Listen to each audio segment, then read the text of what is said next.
The supercritical water mixture experiment is an experiment where we take a very dilute solution of water and salt, and we want to look at how the salt is going to precipitate once it goes into its supercritical state. Now, supercritical water is water which is neither liquid nor gas, and it happens at a very high pressure, like 220 atmospheres, and a temperature in excess of 370 degrees. The reason why we do it in space is we want to avoid the settling that occurs in 1G, and this way we are able to look at the second order transport phenomena in space without the settling effects that you would get on ground. The ultimate objective of this experiment is to understand supercritical water oxidation in a space environment, where there's no gravity, and use that actually for waste management on long duration space missions.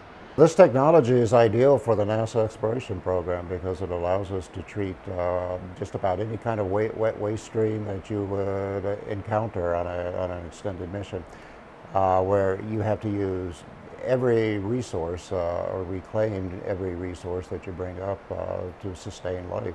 And what it does is it basically reduces everything to water and CO2, and even things like foam, which have a lot of chlorinated compounds and stuff.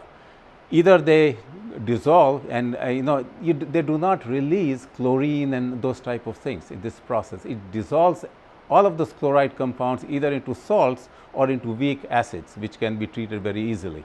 So part of the work I do is taking the images we get off the station and using image analysis techniques on the computer to calculate the volume of salt that's actually precipitating during the experimental runs for that application for a scientific purpose. The salts are the things that cause the problem. Everything else dissolves. So to get the salts out, to figure out how can we treat or remove the salt, where does it accumulate, are there some techniques that we can employ so it doesn't foul up the reactor or it doesn't cause corrosion of the reactor. Those are the type of things that we want to understand from the supercritical water mixture experiment. I knew from Mike that there were particles generated in the process. He described how they dissipate, and they sometimes the view gets very cloudy, and he knows there are a lot of particles there, and I suggested that those particles be analyzed. I don't think anybody's ever done that before. So this is going to be the first characterization of soot generated in supercritical water. I did my PhD at Washington University in St. Louis, and they have an aerosol department in the energy, environmental, and chemical engineering area. And they are very good at characterizing materials. And so I knew they would be the ideal partner for looking at the soot from a hydrothermal flame. The sponsorship and the partners on this experiment are multifaceted, actually. Our direct sponsorship, our funding support, comes from the Space Life and Physical Sciences Division at NASA headquarters. And this is an international collaboration with the French Space Agency. And then the University of Bordeaux also gives us a scientific support. We are partnering with Professor Yves Garibos, a prominent scientist in this field, along with Carol Lecotre.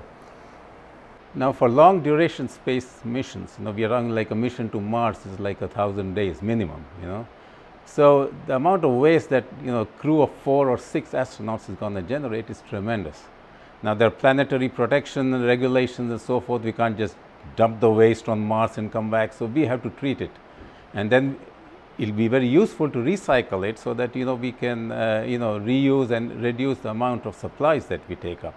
What excites me the most about this experiment is just the wide range of applications this could be used for. It's really quite exciting. It's relatively an untapped technology, and it fits with a lot of current social problems that we're having at the moment. Supercritical water oxidation, we can treat stuff, without causing all these hazardous emissions.